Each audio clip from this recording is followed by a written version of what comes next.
Vamos a seguir con la clase de indicadores cinemáticos y vamos a ver indicadores a una escala microscópica.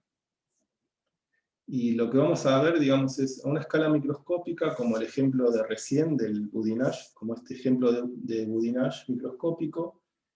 Y básicamente decíamos que las zonas de cizalla tenían una parte más superficial, donde el comportamiento era frágil o frágil dúctil. El Boudinage y las venas de tensión se forman en ese sector que es frágil dúctil. Y después, si vamos a sectores más profundos, en general ahí la deformación es dúctil y lo que sucede es como un reordenamiento de la mineralogía o del tamaño de grano de las rocas, y entonces ya entramos en condiciones metamórficas. A veces el tamaño de grano se ve el tamaño de grano es muy chico, muy fino, y entonces los indicadores se ven al microscopio nada más. Ahí lo que hay que hacer es, se toma una muestra en el campo, orientada, con brújula, y después se le hace un corte petrográfico tomando en cuenta esa orientación. De tal manera que después, cuando vos estás estudiando en el microscopio, sabés qué parte del...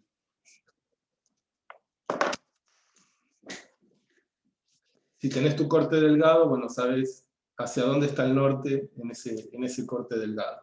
Porque lo importante de todo esto, que si decimos, bueno, son dextrógiras, levógiras, pero después es importante saber los ejes de todo esto, la orientación en el espacio. O sea, por ejemplo, si es una cizalla dextrógira, ¿y qué sentido tenía? Si estaba orientada este-oeste o norte-sur.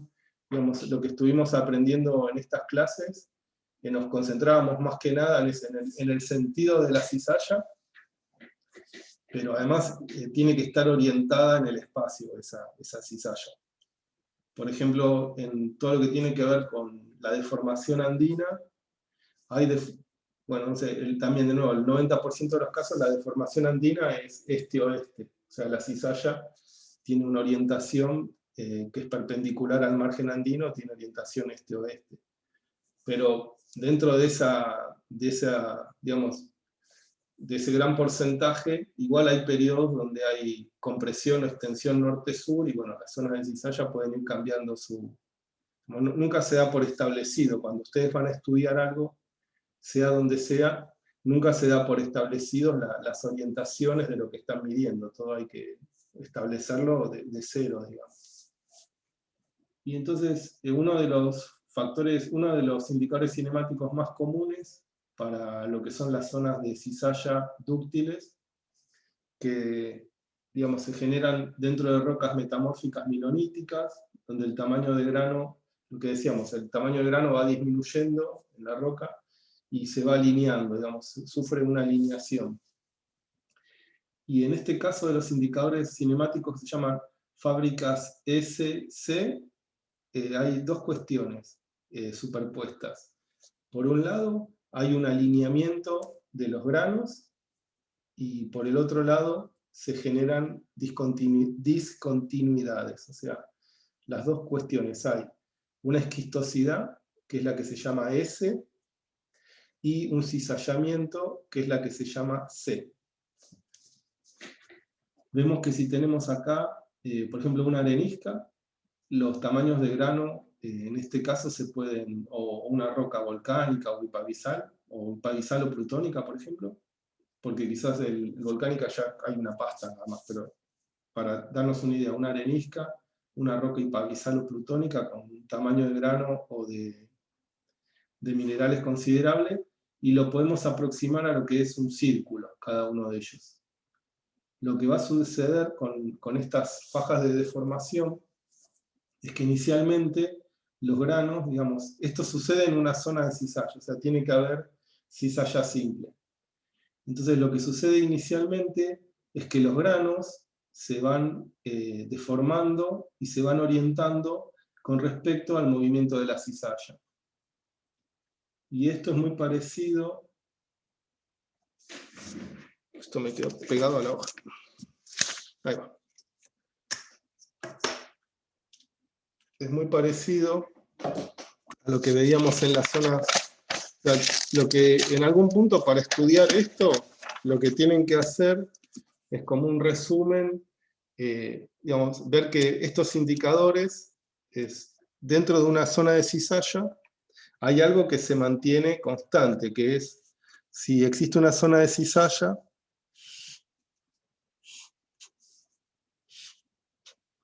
ahí está, tienen una zona de cizalla, lo que se mantiene constante, lo dejé espejado.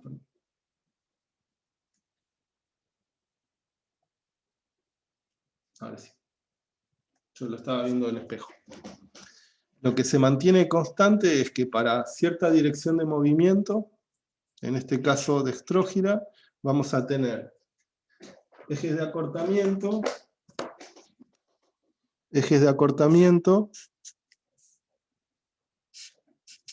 y ejes de extensión.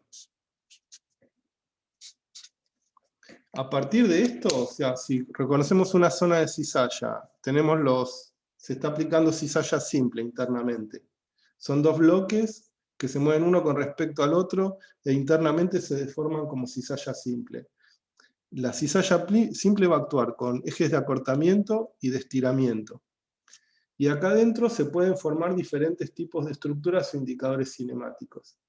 Lo que ya vimos son las grietas de tensión, cómo se responden con respecto a esto.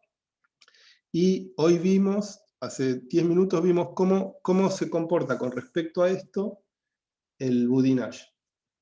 Lo que vamos a ver ahora es qué sucede si estas zonas de cizalla se aplican en una milonita, por ejemplo. O sea, en una roca que va a profundidad, que puede tener un protolito, es decir, antes del metamorfismo puede ser una arenisca, una roca plutónica o hipabisal, y sufre este tipo de cizallamiento.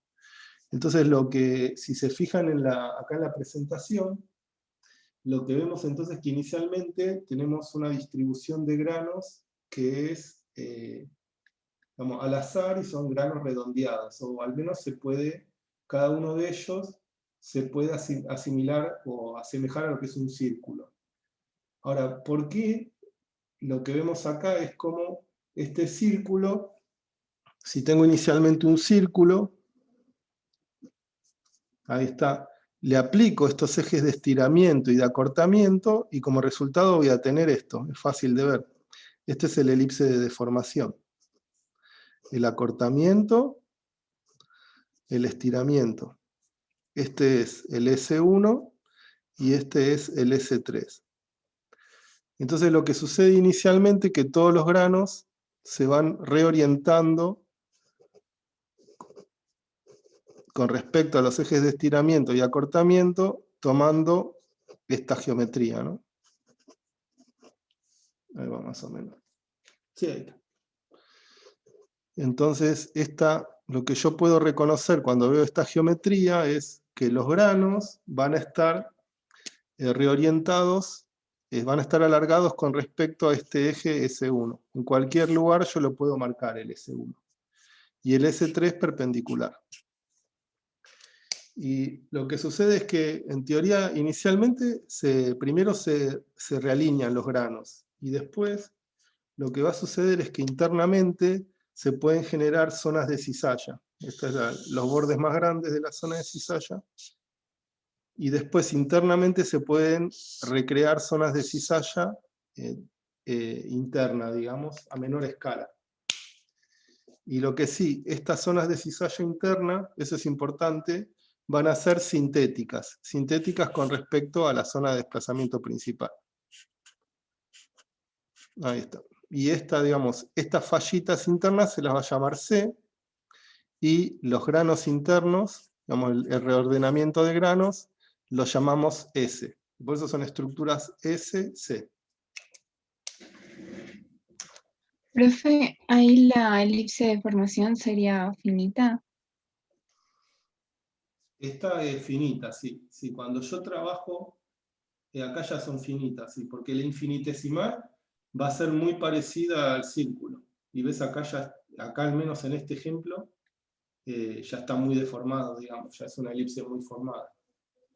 Y en la de los esfuerzos, también sería finita o no.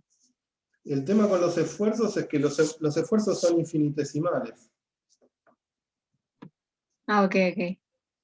Entonces, fíjate, ponele lo que sí, por ejemplo, a esta escala de trabajo a vos no te...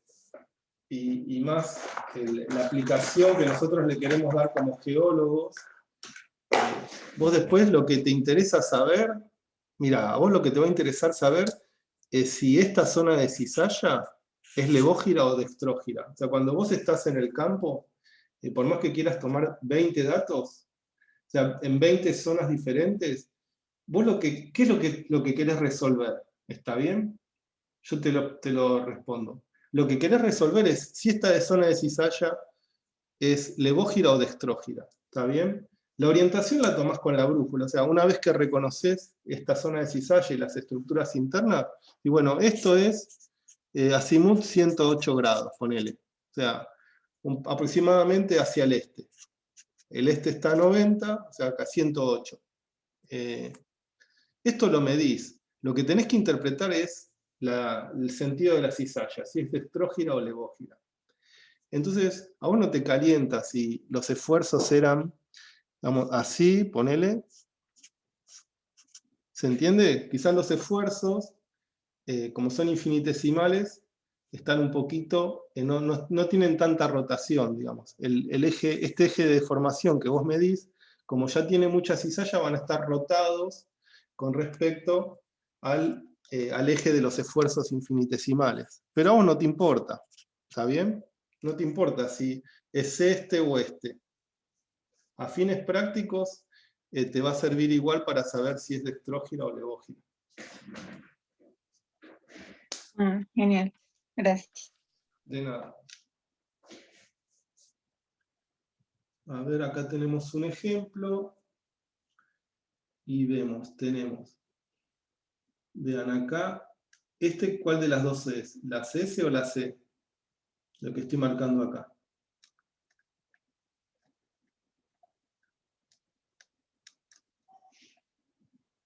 ¿Qué dicen? ¿Estas son las S o la C? ¿Las S? Estas son las S, porque son los granos. ¿Y la C qué son las C?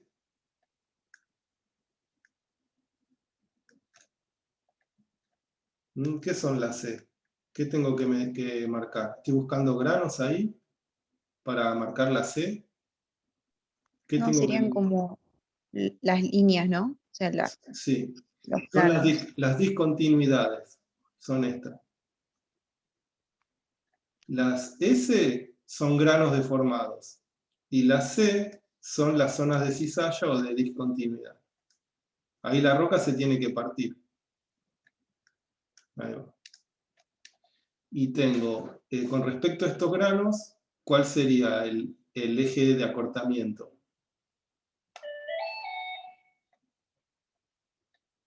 Está difícil así, ¿no? Como ustedes. Pero bueno, yo voy a marcar dos. Marco uno en rojo, un eje en rojo y otro en verde. ¿Cuál es el de acortamiento? ¿El rojo o el verde? ¿El verde? El verde es el de acortamiento. Eso está bueno porque, bueno, este es el de acortamiento y este es el de estiramiento. Entonces, ¿se acuerdan que yo agarraba unos ejes, le agarraba la cola, llevaba esto hacia arriba y eso me daba el sentido de la cizalla? Ahí está. Entonces, esta es una cizalla que es dextrógira.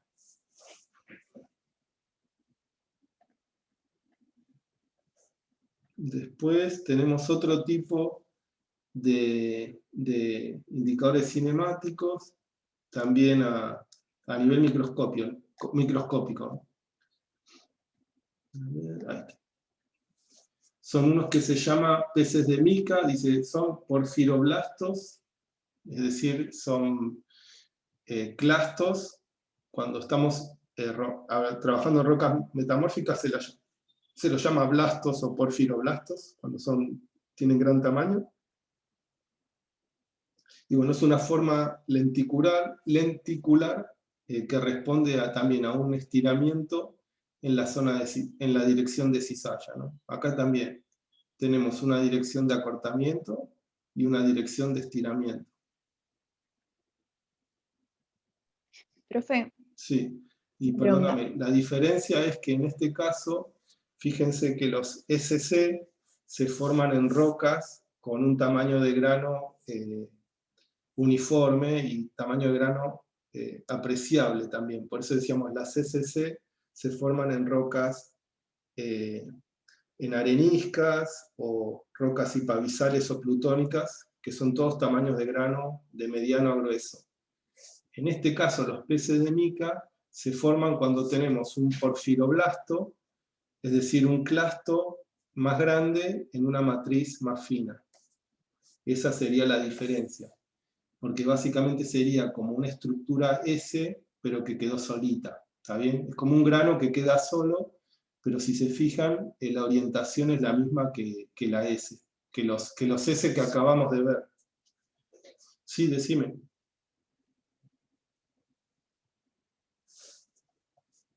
Me habías hecho una pregunta y no... Perdón. Sí, con respecto a los esfuerzos, sería igual que cuando lo vimos con las venas de tensión.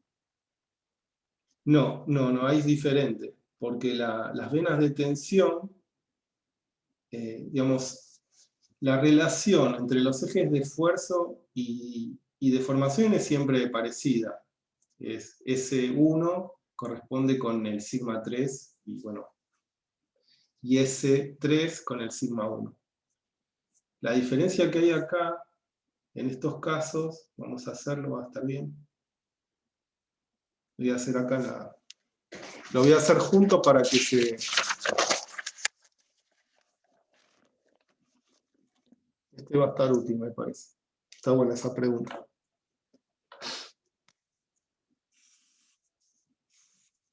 Ahí está. Tengo una zona de cizalla.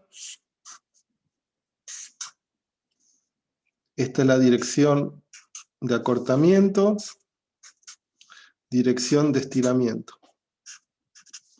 Las fábricas SC son granos preexistentes, o sea, son granos más o menos circulares, y es como estos peces de mica, ¿no? O sea, ahora voy a hacer los peces de mica más que las SC. Como voy a hacer un solo grano aislado. Entonces lo que vemos es que este grano se va a achatar en esta dirección, se va a achatar en esta dirección y se estira en esta. O sea que este clasto va a terminar tomando esta forma. Y le hago de pescadito como que se arrastra, ¿no? Acá. Se arrastra con este sentido de cizalla. Entonces, bárbaro. Este es un grano preexistente y va a tener esta forma. Se acorta acá, se estira allá. Ahora, si yo tomo en cuenta una grieta de tensión, va a ser en realidad la inversa de esto, porque la grieta de tensión se va a generar perpendicular al eje de estiramiento, o sea que la grieta de tensión se va a formar con esta orientación.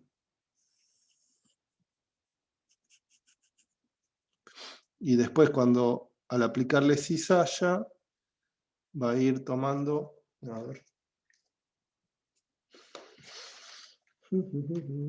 así, tengo esto, le aplico esto, ahí va.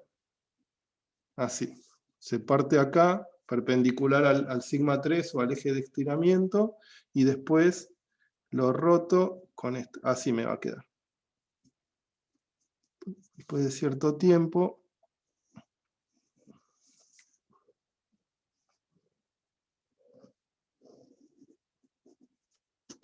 va a tomar esta forma.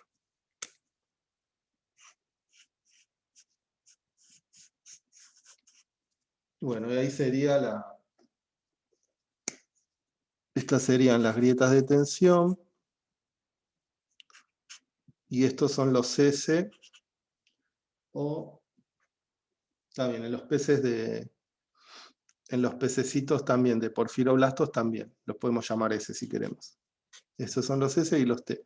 Entonces vemos que son imágenes especulares en realidad, pero es porque son dos indicadores cinemáticos diferentes, que de distinta manera indican los ejes de acortamiento y extensión. Pero yo esto no lo moví, ¿está bien? Esto que está afuera, que es el sistema que está regulando la deformación ahí adentro, no lo moví. Así que lo que podríamos hacer para que lo tengan bien en el video, para que les quede bien claro, le voy a poner el stop share. Así queda con una buena resolución, y lo voy a poner en espejo también, así tienen el otro. A ver.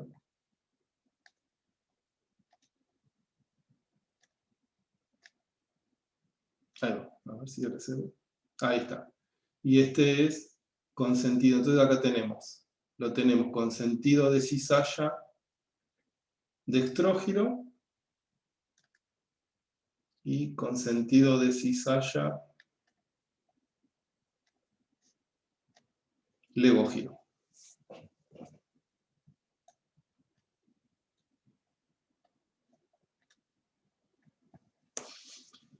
Bueno, también a nivel microscópico podemos encontrarnos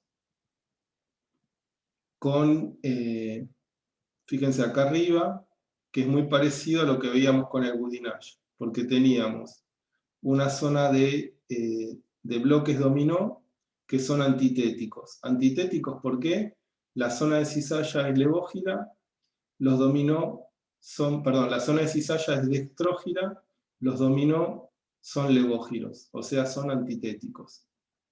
Acá también los dominó son antitéticos, y acá vemos una zona donde los dominó, en vez de estar, o sea, tienen zonas de discontinuidad. Vemos que los antitéticos son perpendiculares, las zonas de discontinuidad son perpendiculares al desplazamiento de la cizalla, y acá son paralelos. Y al ser paralelos, esto es parecido a los C. Si miran lo que acabamos de ver, son como superficies de discontinuidad C. Y entonces, lo que decíamos, las C son sintéticas con respecto al movimiento. Bueno. Después otra cosa importante es que estos son indicadores cinemáticos que vemos hasta ahora. Ya les digo que vimos, entonces, lo que vimos entre la clase pasada y esta fue indicadores cinemáticos para zonas de cizalla pura, que es el Boudinage, frágil dúctil. Y después tuvo una serie de otros indicadores frágiles dúctiles para zonas de cizalla simple, pero también entre frágil dúctil y dúctil, en este último caso con metamorfismo, con deformación dúctil también. Y lo que nos queda ver por ahora son indicadores frágiles, y los indicadores frágiles más comunes o más fáciles de visualizar se conocen como zonas de falla de Riedel. Pero antes de llegar a eso, a la zona de falla de Riedel, les quería decir, esto ya lo habíamos visto un par de veces, que es el tema de las fallas de Anderson. Supongo que en la práctica también, no sé si ya deben haber visto o estarán por ver, ¿no? ¿Qué dicen? ¿Ya vieron fallas de Anderson en la práctica? ¿Ya tuvieron ejercicios relacionados con eso? ¿No saben? ¿No Sí, sí, contestan? Sí. Bueno. en la red. Bueno, bárbaro. Entonces, lo que saben, vamos a verlo solo acá para el caso de las fallas normales, por ejemplo. Tenemos los ejes, un juego conjugado de fallas normales, y lo que se da es que en el ángulo agudo tenemos al sigma 1. O sea, el bloquecito es deformación. Lo que ustedes están midiendo en la red estereográfica es deformación, porque están poniendo fallas. Eso es deformación. Y lo que se hace es un análisis dinámico que tiene que ver con, a partir de esa deformación, estimar los ejes de los esfuerzos. Y en este caso, ¿cómo se estima? Se dice, y esto tiene su correlato teórico en lo que vimos en fracturación y fallas con el círculo de Mohs, ¿no? El correlato, perdón, está ahí. Decimos que el sigma 1 es perpendicular, es la bisectriz aguda de las fallas, el sigma 3 es la bisectriz obtusa, y el sigma 2 en la intersección de la falla, para cualquier tipo de régimen de fuerzas y deformación, tensional, inversa y de rumbo. Ahora lo que vemos, adentro, si nosotros nos pudiéramos meter adentro de cada una de estas fallitas, vamos a encontrar un tipo de estructuras secundarias. O sea, fíjense que en realidad para cualquier régimen de esfuerzo, puede ser para esfuerzo normal, si yo voy y miro esto en detalle, en el campo, ¿no? O acá. O estoy acá en una falla transcurrente. El tema es que este tipo de estructuras a la gran escala, digamos, se pueden reconocer incluso a escala sísmica, sísmica no, a escala satelital o de fotografía aérea, muy muy gran escala para sistemas transcurrentes. Pero también a la pequeña escala funciona para cualquier tipo de falla, inversa, normal o de rumbo. Y se lo conoce como fallas de Riedel, porque surgieron a partir de un experimento.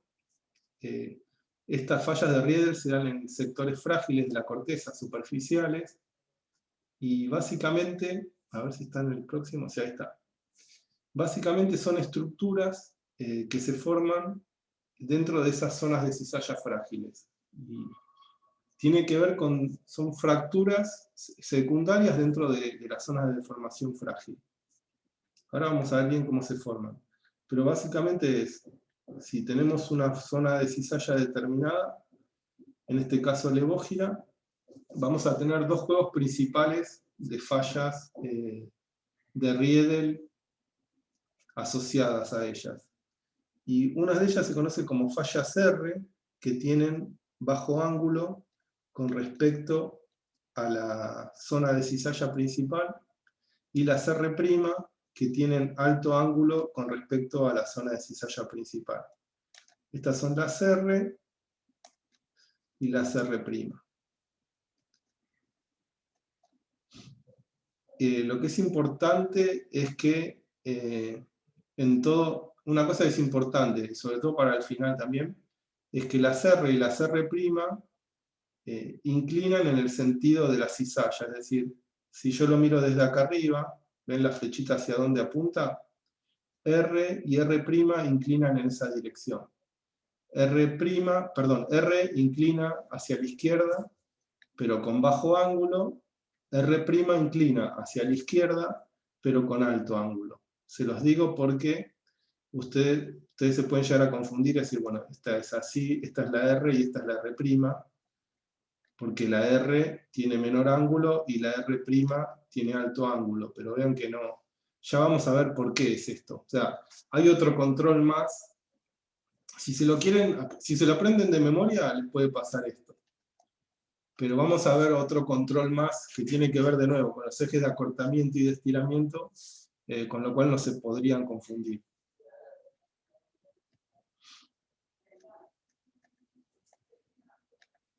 ¿Y cómo surgió esto?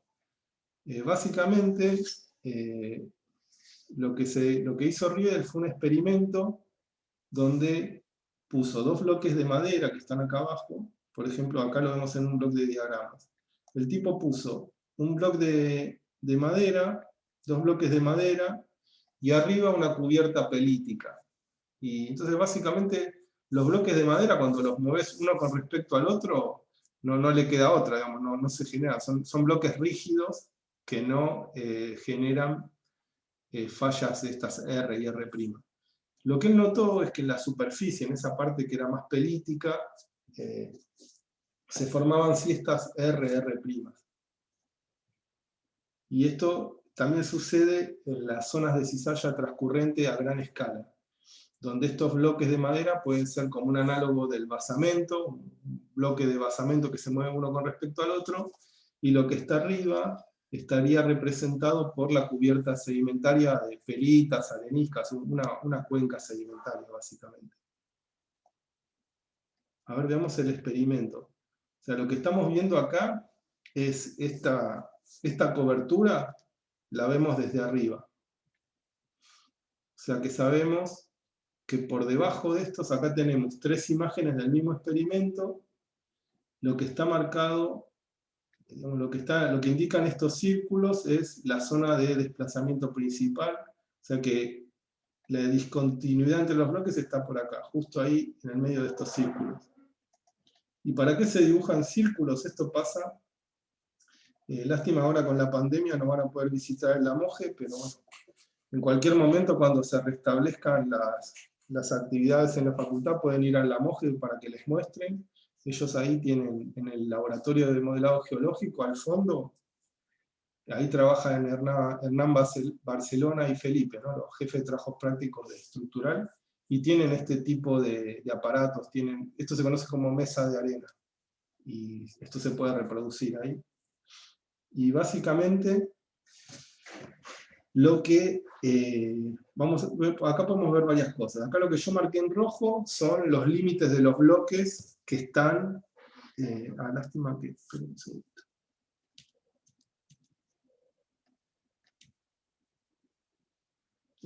Bueno.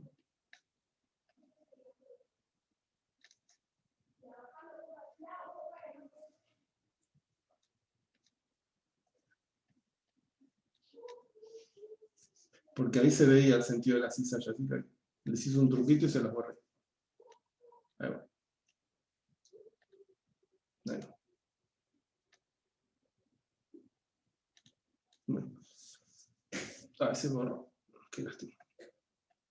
Tenemos entonces, decíamos que abajo de esta torta de arena, o de pelitas, o de arcillas podrían ser, tenemos dos bloques que se mueven uno con respecto al otro. Y básicamente lo que nosotros queremos saber es con qué, digamos, con qué sentido se mueven uno con respecto al otro, si es dextrógiro o levógiro. Ahora veamos una cosa. Estos círculos que se dibujan arriba tienen que ver más con la deformación dúctil. Igualmente cuando vamos hacia abajo, ya acá se ven las fallas, vamos a hacerlo así, con estas fallas R. ¿Ves? Lo que veíamos es que las fallas R se forman a bajo ángulo con respecto a la zona de cizalla. Y otra cosa que yo les había dicho, y para eso lo voy a poner en la cámara,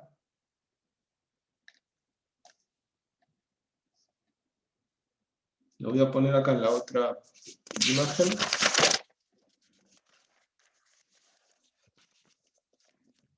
Había otra cuestión que habíamos dicho, que si teníamos una zona de cizalla,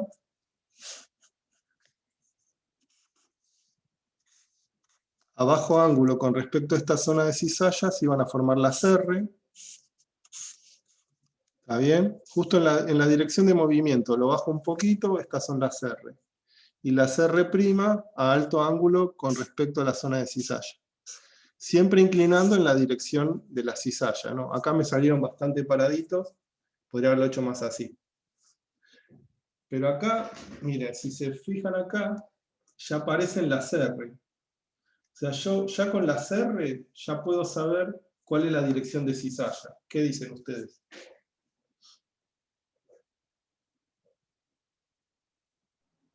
Levógira. Esto sería, porque si esta es la R, básicamente se inclina hacia la izquierda, decíamos, ¿no? O sea que esta flechita se tiene que mover hacia la izquierda y la de abajo hacia la derecha. Levógira, perfecta. Perfecto, digo. Y después fíjate otra cosa más. Si nosotros decimos que este es el círculo no deformado, ¿no? Y acá ya se empieza a visualizar cómo ese círculo se deforma, ¿no? Con respecto a la... Serían como como en el caso de los granos S o los pescaditos de mica, el que veíamos recién. Ahora, si este es una elipse de deformación, se ve que yo acá fácilmente puedo dibujar los ejes de estiramiento y de acortamiento. Con respecto al círculo de arriba, es muy fácil de ver que se alargó en este sentido ese círculo y se acható en este otro. Así que los dos, fíjense que yo con las direcciones de acortamiento y de estiramiento, ¿se acuerdan que yo la dirección de acortamiento la agarraba de la cola y la punta la llevaba hacia arriba y me daba el sentido de la cizalla también.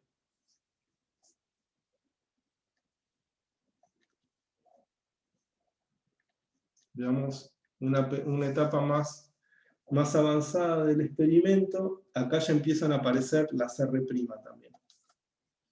Vamos a hacerlo, a ver dónde se vean bien. Vamos a hacerlo para el del centro. Tenemos entonces la zona de desplazamiento. Ya habíamos determinado que era levógira. Acá tengo las R, las fallas R, y si se fijan acá más chiquitita, están las R' ya. Ahí están muy chiquititas, pero se las ve, acá se las ve muy bien. Estas de acá son las R'. O sea, las voy a llevar hasta acá. Bueno.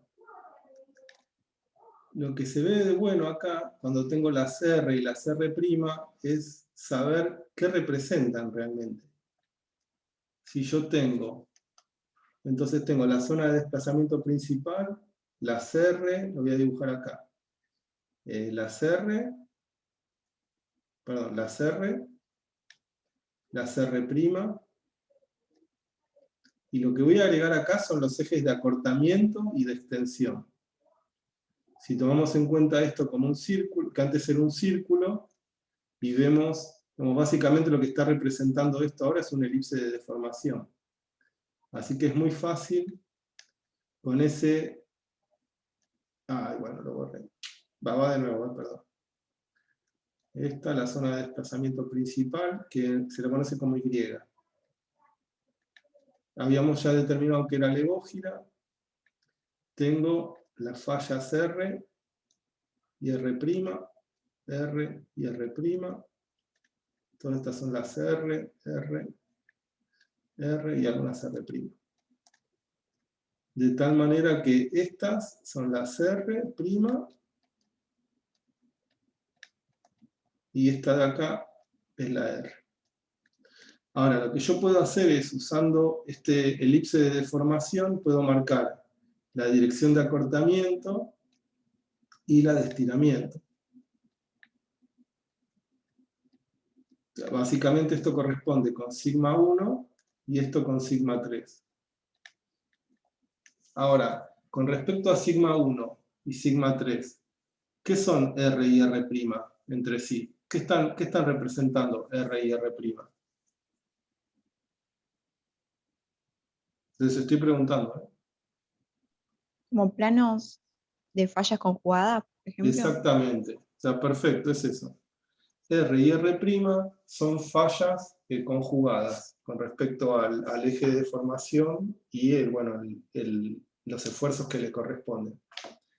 Así que bueno, todo cerraría ahí.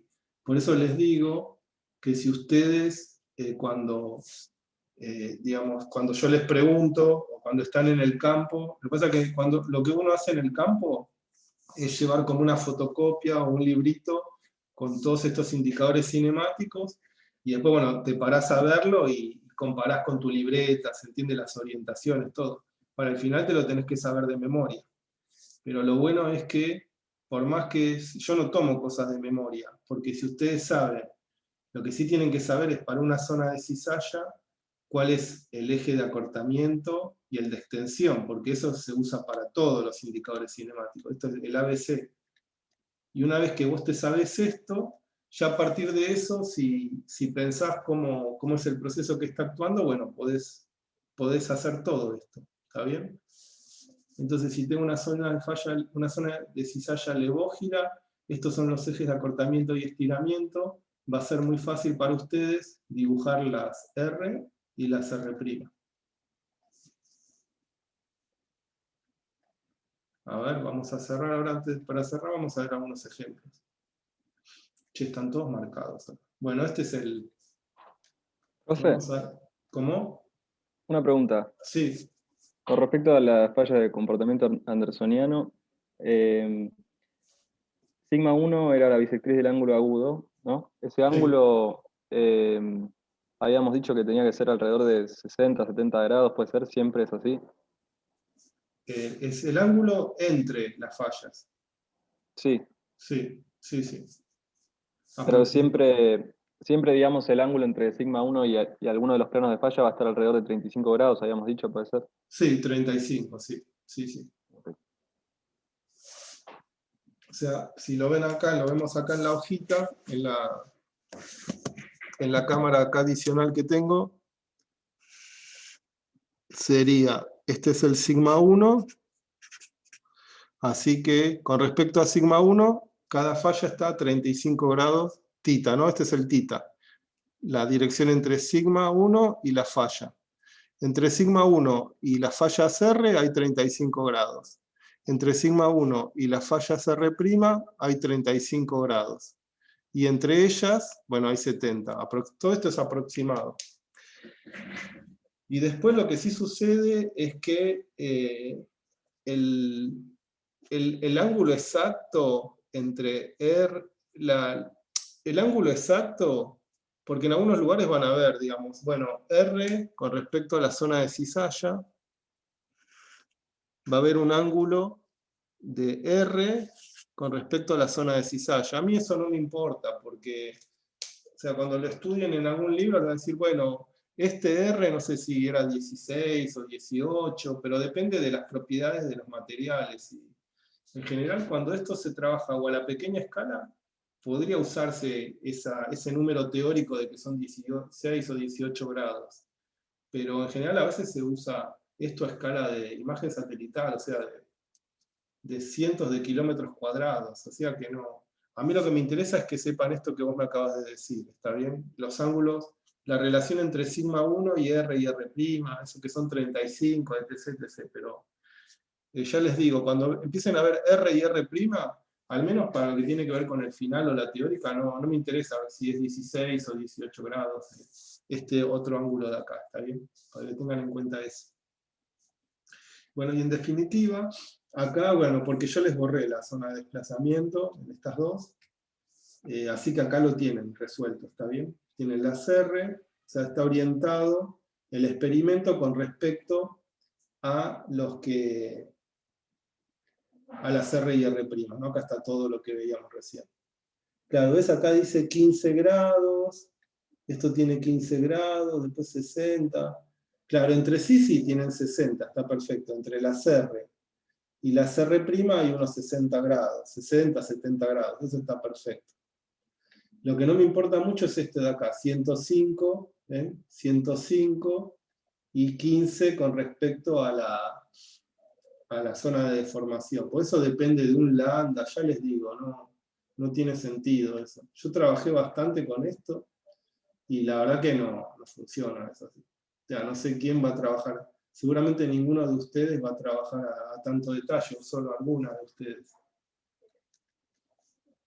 Como hacer Profe, una... Sí, sí, en el ejemplo anterior, donde marcábamos de sigma 1 y el sigma 1 entre R y R', sí. serían también los sigma 1 de la zona de cizalla en general, ¿no? De todo.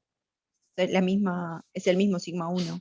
Bueno, esa es una muy buena pregunta.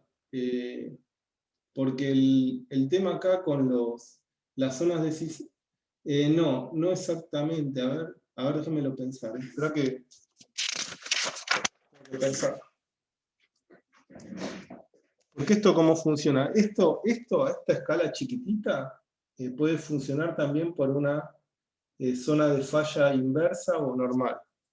No solo de rumbo. A ver, si yo tengo así, estoy en una falla, estoy dibujando una falla inversa, ¿está bien? Y lo que decíamos es que las fallas se forman a unos 35 grados con respecto a sigma 1. Esto es 35, acá pongo el arbolito. No sé, ahí está el arbolito. Y estos son unos 35 grados.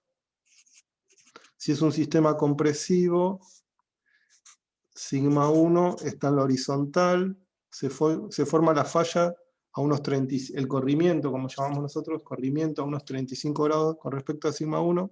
Sí, es la misma. Sí, tiene que ver con esto. O sea, acá internamente, este es el sigma 1 que me genera la falla inversa. Y acá, dentro de esta falla inversa, tengo los R y los R'. R y R'. La diferencia, ¿cuál es? Es que esta es una falla principal y acá se van formando fallitas, juegos de fallas conjugadas. Ah, ok, o sea, estas fallas R y R' se dan entonces en todo tipo de fallas, sea de rumbo, sea inversas. Sí, exactamente. Normal. Lo que Ok. sí, ahora les voy a compartir, a ver algún estudio a nivel más regional.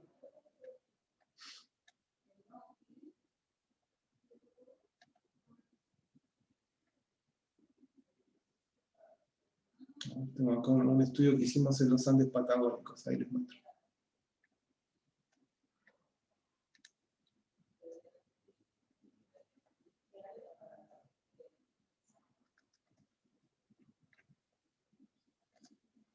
Yo lo voy a compartir ahora.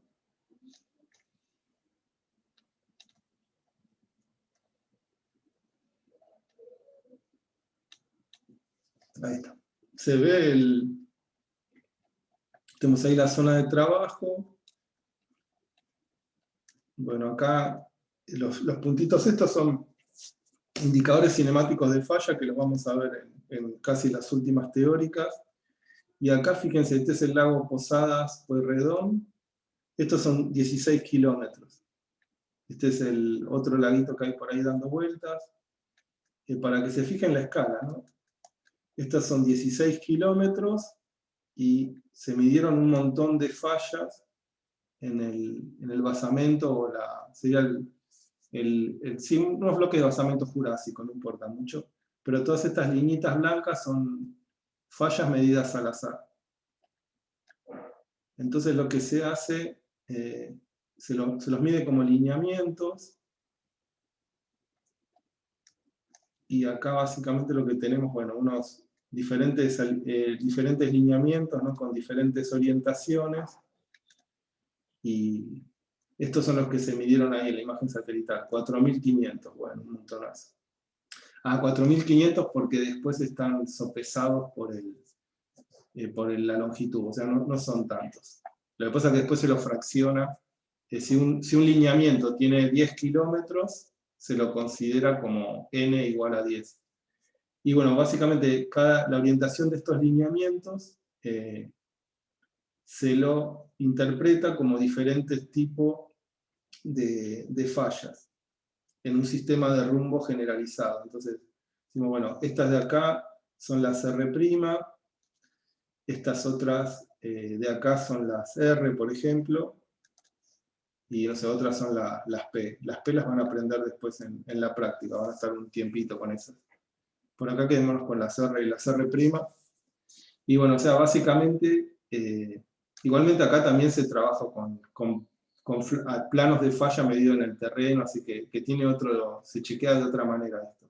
Pero así a la gran escala es para sistemas de rumbo. Y a la pequeña escala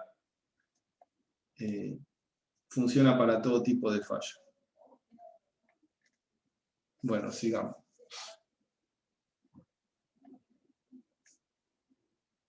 Bueno, esto ya lo tenemos, ¿no? Dice, ¿cómo se relacionan R y R' y sigma 1? Ya lo vimos, ¿no? Que esta sería la dirección de sigma 1. Están las R',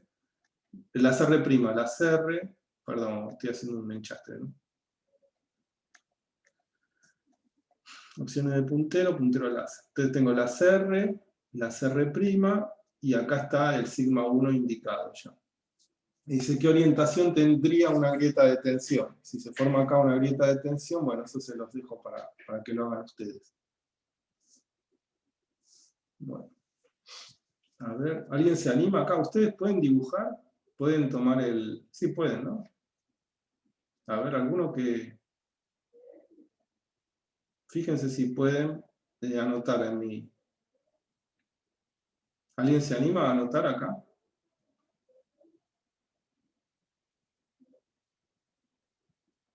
Hola, hola, hola. Hola, hola. ¿Alguien se anima? ¿Anotar para resolver o para ver si podemos anotar? Para resolver, o sea, si podés dibujar acá las R y las R'. ¿Podés dibujar acá? Sí, sí puedo, pero estoy pensando para no. Pero sí puedo, ahí se ve. Ah, perfecto, dale. Y acá, metete acá, andá dibujándolas sin miedo, o sea, viste que son líneas blancas, así que... Sí, sí, no, las líneas las veo, estoy pensando bien cuál es cuál. Pero bueno, voy por marcando eso, primero. primero, por eso, antes de dibujar varias, ahí está, bárbaro. Dibujás algunas, está perfecto. Esa última salió mal, espera. No, déjala, que no te preocupes. Después, lo otro que tenés que marcar, esas son, primero marcás, ¿sabes qué? La zona de desplazamiento principal. Ahí yo te voy a dar una mano con la zona de desplazamiento. Ya la zona, ahí está, perfecto. La zona de desplazamiento principal.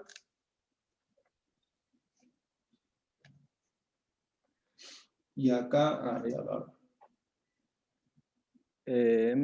A ver, marco Sí, lo que veo. Yo creo que es así, el movimiento. Y estas serían las R y estas las R'. perfecto. ¿Y cuál sería la posición del sigma 1? Y el sigma 1, espera que me voy a ayudar dibujando ahí. Sigma 1 o dirección de acortamiento. Ah, bárbaro. Me guío con el ángulo. Pero sería, espera que voy a cambiar de color. Sí.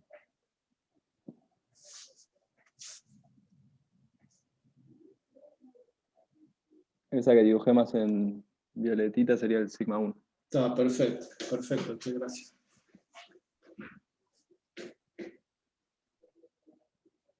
Bueno, ahí está, a ver si está la resolución. Ah, está perfecto. Las R', la dirección de movimiento, bueno, y nosotros ya sabemos, acá quizás lo están llamando B1, la dirección del sigma 1, beta 1. Bueno, y ahora fíjense esto. Esto es una fotografía en Nueva Zelanda. Son fallas transcurrentes. Es en un campo de golf. Y lo que vemos acá es una fotografía aérea. Esto de acá es una ovejita, una cabrita, es un animal. Y a ver quién se anima acá a dibujar las R y R'.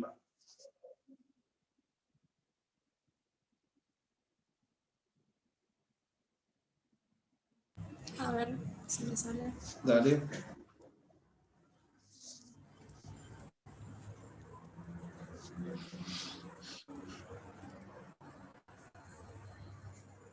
Y ahora cambio el color. Dibujate algunas más de esas. Bueno, está. Las rosas serían las R y las rojas las R'. A ver, déjame ver una cosa. Ahora no, ahora. Vamos a hacer una cosa, dibujamos la zona de desplazamiento más o menos, que es, la zona de desplazamiento tienen que ser líneas que no corten lo que está dentro, ¿está bien? Así que vos decías, ¿las violetas qué son? Las R. Las R, está bien, porque tienen bajo ángulo, ¿no? Con respecto a esta zona de desplazamiento. Y las R' Claro. están casi ortogonales. Está bien que no estén ortogonales, pero tienen mayor ángulo. Y esto sería así. A ver... Sí, me parece que sí, sí. Estoy Sí, como porque girando está, la cabeza. está así. ¿Y cuál sería el sigma 1 ahí?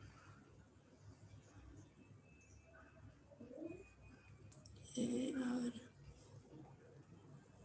Estaría. Bueno, para que continúe un poco.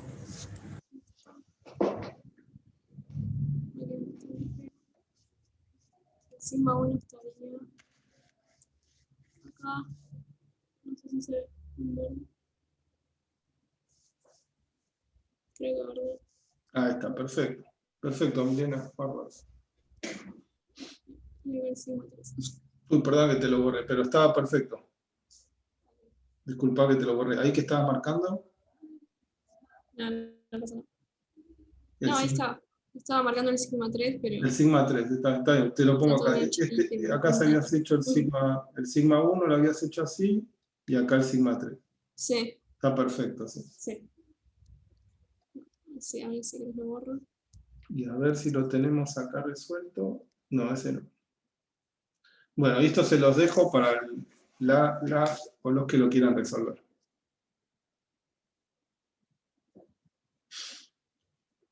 Bueno, y entonces, en definitiva, para cerrar todo este tema, vayan pensando si tienen alguna pregunta, pero lo que decíamos ya desde hace varias teóricas es que a nosotros nos interesa seguir este camino inverso, ¿no? Y básicamente lo que hacemos es partir de estructuras tectónicas que son muy particulares. Quizás una zona de cizalla se la reconoce fácil, porque es como una banda de deformación alargada en el terreno, o sea, va a ser si estamos en superficie va a ser una falla, en un sector más superficial va a ser una discontinuidad, y si vamos a una situación de frágil dúctil o dúctil, no solamente es una zona de discontinuidad discreta, sino que tienen como cierto ancho, ¿no? Y adentro de esas zonas de cizalla voy a encontrar indicadores cinemáticos, que son todos los que vimos en la clase de hoy, más las venas de tensión que habíamos visto en la clase pasada. O sea que en esta zona de frágil dúctil se concentran un montón de esos indicadores. Y esta zona de cizalla se comportan por cizalla simple, ¿no? Y después, cuando me encuentro en una situación de cizalla pura, está bastante claro que que cuando estoy en una situación de cizalla pura, el ejemplo más sencillo es que estoy en un sector profundo de la corteza, donde solo está actuando el peso actúa mayormente el peso de la columna litostática, y ahí voy a tener un eje de aplastamiento vertical y uno de estiramiento horizontal, y se va a formar el budinage. De todas maneras, eso. Y ahí es el budinage. Veíamos que también había budinage por cizalla simple, pero el budinage, digamos, simétrico, con superficies de discontinuidad ortogonales a los budines, bueno, era el típico de la cizalla pura. Y básicamente todas estas estructuras tectónicas nos sirven para reconstruir los sistemas de esfuerzos que estuvieron actuando en la litósfera. Después, para la clase que viene, voy a ver si encuentro un par de ejemplos. Puede ser este mismo que les estaba mostrando hoy, de cómo después nosotros relacionamos esos sistemas de esfuerzos con cambios en una zona de subducción, por ejemplo. O, digamos, ¿para qué nos interesa saber este caminito? ¿Para qué nos interesa saber esto? Nosotros lo hacemos para un afloramiento, o para un montón de afloramientos en una zona. Y después todo eso lo podemos correlacionar con qué es lo que está sucediendo a la gran escala en la dinámica de la zona de subducción, básicamente, o si estamos trabajando en el Jurásico, con la dinámica de la apertura del Océano Atlántico. O sea, todo esto siempre se relaciona a una escala mayor. Así que bueno, no sé si tienen consultas. Si no, yo hoy ya subo las teóricas. Sí. Me queda una duda de lo que había preguntado Brisa sobre si el sigma 1 o sea, en la falla en general era igual a los sigmas que se generaban por los R. Sí, sí, sí. Al final o sea, ¿sí es el mismo? Sí, estadísticamente es el mismo, sí. Bueno, era eso. Sí, y Y a la escala que van a trabajar ustedes es el mismo. Y en ambos casos siempre te va a servir para calcular si la zona de cizalla es levógira o dextrógira. Ok. Hay una diferencia de 10 grados, creo yo, pero eso en todo caso lo vamos a ver. O sea, hasta ahora tenés que entender esto. Y después, cuando veamos indicadores cinemáticos de falla, que es una cosa bastante más compleja, ahí vas a ver que hay una diferencia de unos 10-15 grados entre eso que estás diciendo, pero primero tenés que entender esto, ¿se entiende? Después nos fijamos de dónde salen, dónde van a parar esos 10-15 grados.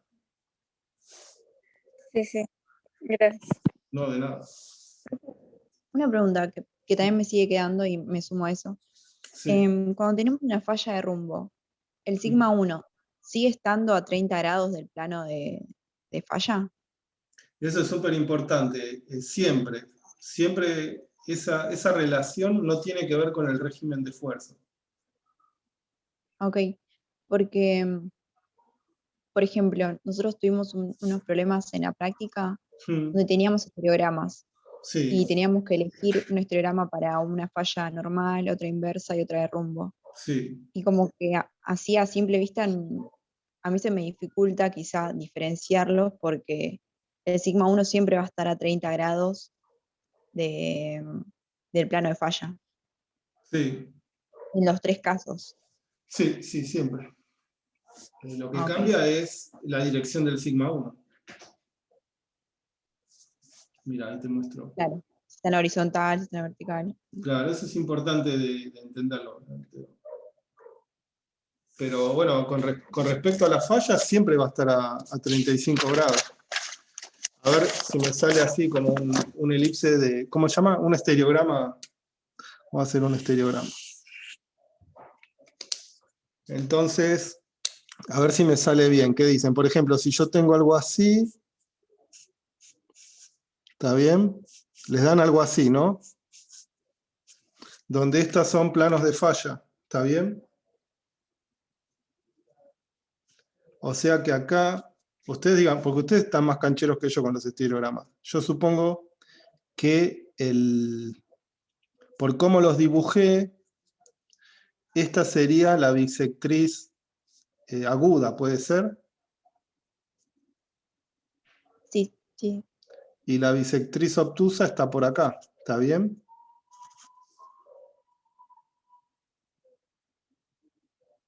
sí. Básicamente, bisectriz aguda, sigma 1, y este es sigma 3.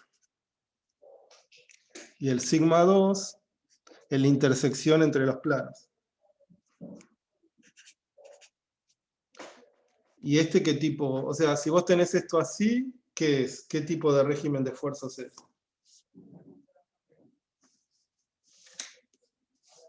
Una Normal. falla normal. Sí, porque veámoslo acá en las presentaciones. ¿Ves acá? Falla normal. O sea, vos acá determinás con la geometría, determinás cuál es, solo te fijas en la geometría. O sea, andá paso por paso. Vos te fijas en la geometría y no pienses en sigmas ni nada. Lo primero que tenés que encontrar es fácil, es cuál es la bisectriz aguda y la obtusa, y cuál es la intersección entre los juegos de fallas. Una vez que tenés esos tres, decís, bueno, la aguda es sigma 1, la obtusa es sigma 3 y la intersección sigma 2. Y después venís y mirás acá. Por cómo está acá, el sigma 1 está vertical y el 3 horizontal. Así que venís acá, ¿está bien? Ahora, ¿qué sucede si el ejemplo hubiera sido así?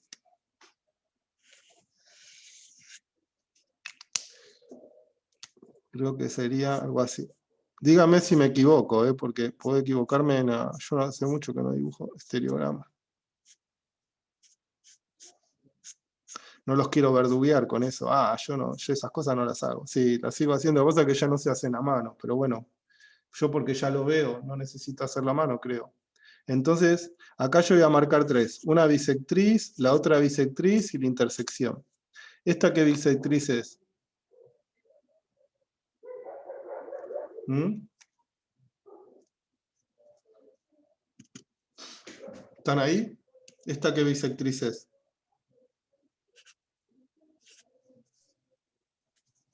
La aguda. Medio. ¿Cómo? Yo La digo en el aguda. estereograma. ¿Cómo? ¿Qué bisectriz es? ¿Aguda o obtusa? ¿Cuál? Decime vos. ¿La No, pero digo, horizontal o la ¿cuál? vertical? Decime vos. Ah, para mí en el estilograma de la derecha, la Sí. vertical es la obtusa. Claro, esta es la obtusa y esta es la aguda. ¿Y la obtusa cuál es? ¿Qué sigma es? Y la intersección va al sigma 2, eso seguro. ¿Y cuál es? Miremos acá en el diagramita este. Fíjate, ¿la obtusa cuál es? O sea, la obtusa, la respuesta es siempre la misma. La obtusa, ¿a qué sigma le corresponde? 3. Sigma 3, esa siempre es así. La aguda es sigma 1. O sea, vos te fijás geometrías. La geometría es la deformación. Y el análisis dinámico es pasar esa geometría a esfuerzos. Pero es súper cuadrado esto. O sea, súper directo es. La obtusa es el sigma 3, la aguda es sigma 1, la intersección sigma 2. Ahora, veamos este caso, vamos acá al PowerPoint. ¿A cuál corresponde?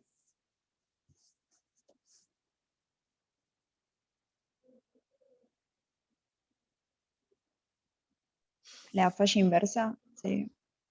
Y sí, porque acá tengo sigma 1 horizontal, sigma 1 horizontal, sigma 3 vertical, sigma 3 vertical. Es eso. Y para una falla de rumbo sería estereograma, falla de rumbo, tendríamos así, son, ¿no? Una es así, son verticales las fallas de rumbo, así que tendría una así y la otra así, supongo, como una falla es así y otra es así, vertical.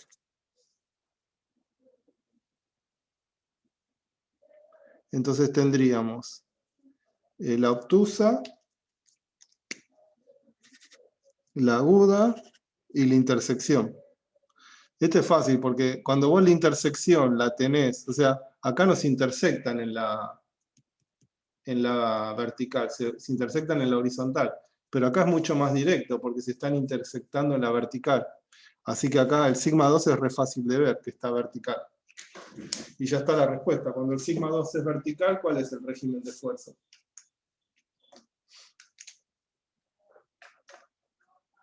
De rumbo. Exacto.